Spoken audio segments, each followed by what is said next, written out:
पशुपतिनाथ का यह रहस्य जानकर चौंक जाएंगे आप।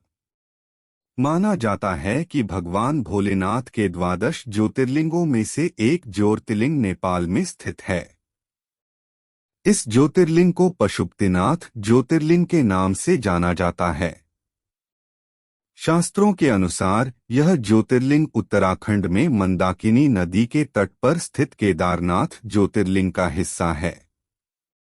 पशुपतिनाथ के विषय में कथा है कि महाभारत युद्ध में पांडवों द्वारा अपने गुरुओं एवं सगे संबंधियों का वध किए जाने से भगवान भोलेनाथ पांडवों से नाराज हो गए।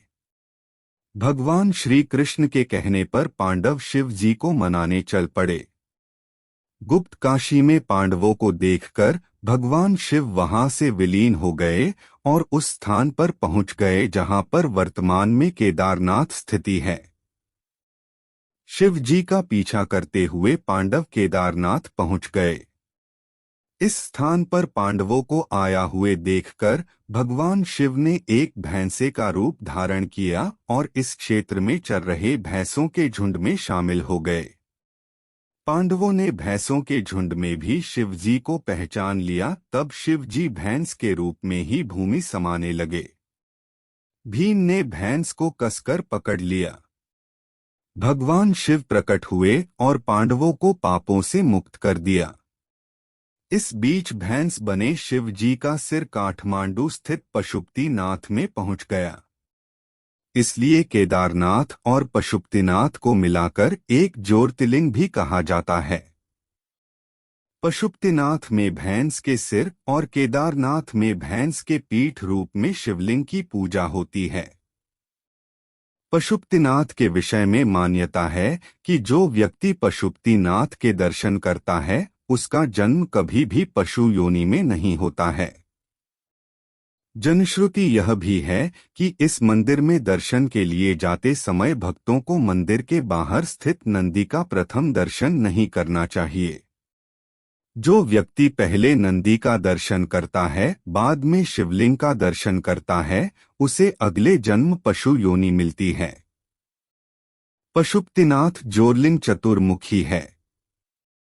इस ज्योतिर्लिंग के विषय में जनश्रुति है इसमें पारस पत्थर के गुण हैं जो लोहे को सोना बना सकता है। नेपाल वासियों और नेपाल के राज परिवार के लिए पशुपतिनाथ ज्योतिर्लिंग आराध्य देव रहे हैं। विश्व में 2 पशुपतिनाथ मंदिर प्रसिद्ध है, एक नेपाल के काठमांडू का और दूसरा भारत के मंदसौर का। दोनों ही मंदिर में मूर्तियां समान आकृति वाली है। नेपाल का मंदिर बागमती नदी के किनारे काठमांडू में स्थित है और इसे यूनेस्को की विश्व धरोहर में शामिल किया गया है। यह मंदिर भव्य है और यहाँ पर देश विदेश से पर्यटक आते हैं। पशुपति का अर्थ पशु अर्थात जीव या प्राणी और पति का अर्थ है स्वामी और नाथ का अर्थ है मालिक या भगवान। इसका मतलब यह कि संसार के समस्त जीवों के स्वामी या भगवान हैं पशुपतिनाथ। दूसरे अर्थों में पशुपतिनाथ का अर्थ है जीवन का मालिक। मंदिर का इतिहास माना जाता है कि यह लिंग वेद लिखे जाने से पहले ही स्थापित हो गया था।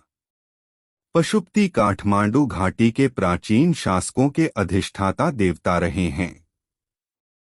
पाशुपत संप्रदाय के इस मंदिर के निर्माण का कोई प्रमाणित इतिहास तो नहीं है, किंतु कुछ जगह पर यह उल्लेख मिलता है कि मंदिर का निर्माण सोमदेव राजवंश के पशुप्रेक्ष ने 3री सदी ईसा पूर्व में कराया था। 605 ईस्वी में अंशुवर्मन ने भगवान के चरण छूकर अपने को अनुग्रहित माना था। बाद में इस मंदिर का पुनर्निर्माण लगभग 11वीं सदी में किया गया था।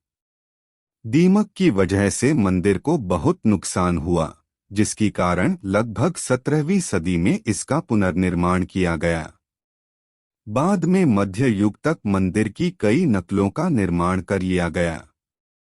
ऐसे मंदिरों में भक्तपुर 1480, ललितपुर 1566 और बनारस 19वीं शताब्दी के प्रारंभ में शामिल हैं। मूल मंदिर कई बार नष्ट हुआ है। इसे वर्तमान स्वरूप नरेश भूपलेंद्र मल्ला ने 1697 में प्रदान किया। अप्रैल 2015 में आए विनाशकारी भूकंप में पशुपतिनाथ मंदिर के विश्व विरासत स्थल की कुछ बाहरी इमारतें पूरी तरह नष्ट हो गई थी, जबकि पशुपतिनाथ का मुख्य मंदिर और मंदिर की गर्भगृह को किसी भी प्रकार की हानि नहीं हुई थी। मंदिर के पुजारी पशुपतिनाथ मंदिर में भगवान की सेवा करने के लिए 1747 से ही नेपाल के राजाओं ने भारतीय ब्राह्मणों को आमंत्रित किया था। बाद में माल्ला राजवंश के एक राजा ने दक्षिण भारतीय ब्राह्मण को मंदिर का प्रधान पुरोहित नियुक्त कर दिया। दक्षिण भारतीय भट्ट ब्राह्मण ही इस मंदिर के प्रधान पुजारी नियुक्त होते रहे थे। वर्तमान में प्रचंड सरकार के काल में भारतीय ब्राह्मणों का एकाधिकार खत्म कर नेपाली लोगों को पूजा का प्रभाव सौंप दिया गया।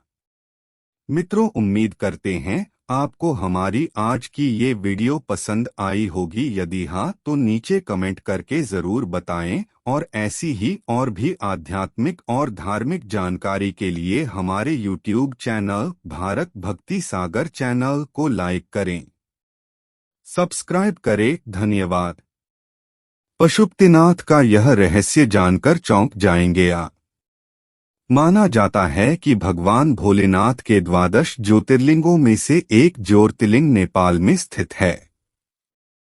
इस ज्योतिर्लिंग को पशुपतिनाथ ज्योतिर्लिंग के नाम से जाना जाता है। शास्त्रों के अनुसार यह ज्योतिर्लिंग उत्तराखंड में मंदाकिनी नदी के तट पर स्थित केदारनाथ ज्योतिर्लिंग का हिस्सा है।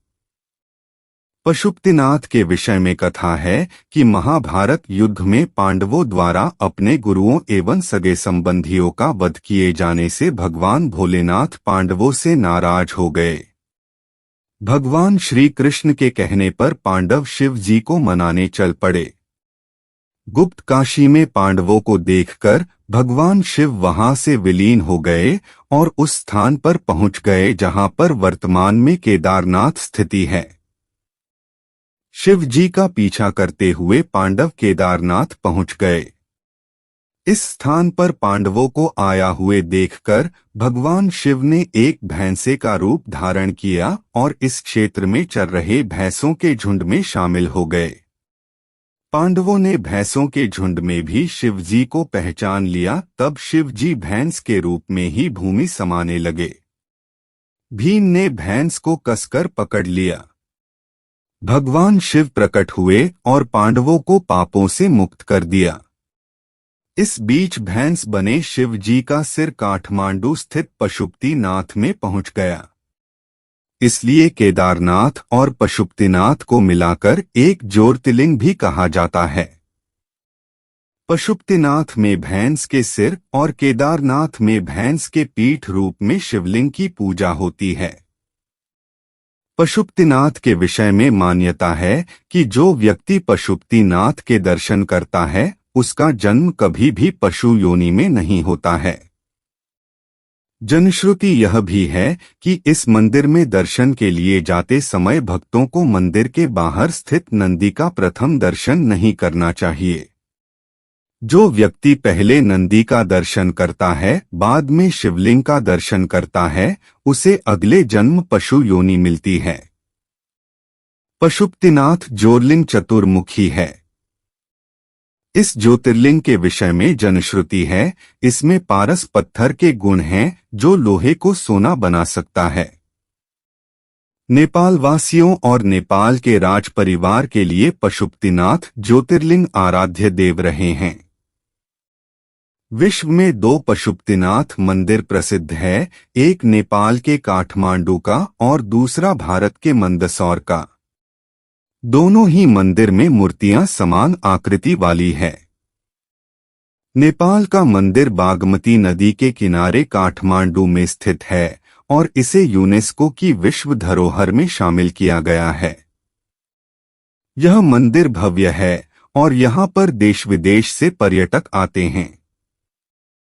पशुपति का अर्थ पशु अर्थात जीव या प्राणी और पति का अर्थ है स्वामी और नाथ का अर्थ है मालिक या भगवान। इसका मतलब यह कि संसार के समस्त जीवों के स्वामी या भगवान हैं पशुपतिनाथ। दूसरे अर्थों में पशुपतिनाथ का अर्थ है जीवन का मालिक। मंदिर का इतिहास। माना जाता है कि यह लिंग वेद लिखे जाने से पहले ही स्थापित हो गया था। पशुपति काठमांडू घाटी के प्राचीन शासकों के अधिष्ठाता देवता रहे हैं।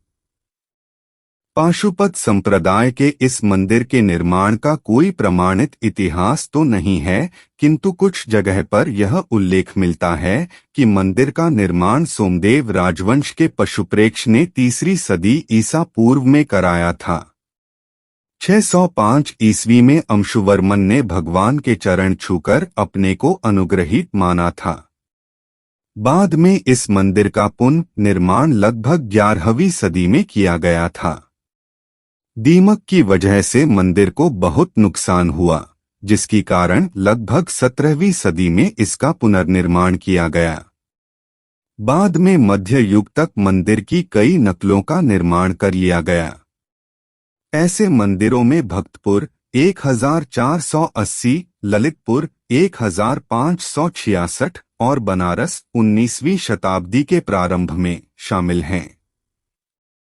मूल मंदिर कई बार नष्ट हुआ है।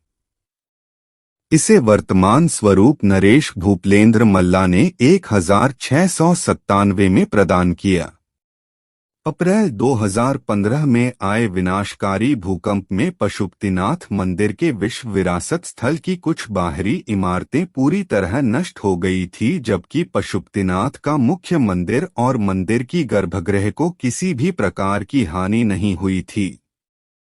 मंदिर के पुजारी पशुपतिनाथ मंदिर में भगवान की सेवा करने के लिए 1747 से ही नेपाल के राजाओं ने भारतीय ब्राह्मणों को आमंत्रित किया था। बाद में माल्ला राजवंश के एक राजा ने दक्षिण भारतीय ब्राह्मण को मंदिर का प्रधान पुरोहित नियुक्त कर दिया। दक्षिण भारतीय भट्ट ब्राह्मण ही इस मंदिर के प्रधान पुजारी नियुक्त होते रहे थे। वर्तमान में प्रचंड सरकार के काल में भारतीय ब्राह्मणों का एकाधिकार खत्म कर नेपाली लोगों को पूजा का प्रभाव सौंप दिया गया। मित्रों, उम्मीद करते हैं आपको हमारी आज की ये वीडियो पसंद आई होगी। यदि हाँ तो नीचे कमेंट करके जरूर बताएं और ऐसी ही और भी आध्यात्मिक और धार्मिक जानकारी के लिए हमारे YouTube चैनल भारत भक्ति सागर चैनल को लाइक करें, सब्सक्राइब करें। धन्यवाद।